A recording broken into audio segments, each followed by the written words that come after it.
আসসালামু আলাইকুম। আপনারা সবাই কেমন আছেন? আশা করছি আপনারা সবাই ভালো আছেন এবং সুস্থ আছেন। এখন সকাল 8:30 থেকে ব্লগটা চালু করলাম। আপনাদের কাছে অনুরোধ, আমার চ্যানেলটাকে সাবস্ক্রাইব এবং লাইক করে দেবেন। আপনাদের সাপোর্ট পেলে আমি ভিডিও বানাতে সাহস হবে। এখন হয়তো ভালো করে ভিডিও বানাতে পারছি না, ভয়েস রেকর্ড দিতে পারছি না। আস্তে আস্তে নিজেকে বেটার বানাতে চেষ্টা করব। আপনাদের সাপোর্টের খুবই প্রয়োজন। এখন আমি ঘরের কাজগুলো করে নিচ্ছি। এদিকে আমি বিছানার চাদর পাল্টে দিয়েছি। এখন ঘরে ঝাড়টা দিয়ে দিচ্ছি। আজ বেশি কাজ নেই। কাল রাতে সব কাজ বেশিরভাগ করে নিয়েছিলাম। আমি জামা কাপড় কাচি না, উনি কাচে, কেননা আমার সেকেন্ড প্রেগনেন্সি চলছে, 6 মাসের রানিং। এই জন্য বেশি কাজ কাম করতে পারি না, আমার বিপি হাই হয়ে যায়। এই কারণে আমি এখন ছোলার ছাতু গুলে খাচ্ছি। ছাতু আমি ডেলি খাই প্রেগনেন্সির কারণে। এখন আমি গ্যাসটা মুছে নিচ্ছি। এখন দুপুর 12টা বাজে।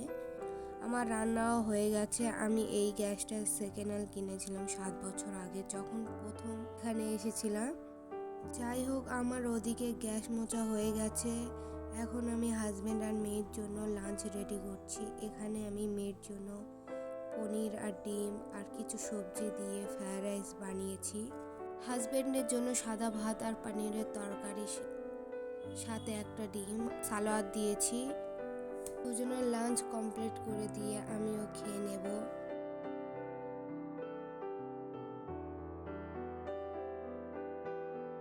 আমি এখানে সেম জিনিস নিয়েছি, ভাত, পনিরের তরকারি আর শসা। যাই হোক, আমাদের এখানে প্রচুর গরম পড়েছে। আমার রুমটা এত গরম, এই গরমে একদম ভালো লাগে না, খুব কষ্ট হয়। এদিকে আমার খাওয়া হয়ে গেছে। এখন আমি একটু ঘুমাবো 1 ঘন্টার জন্য।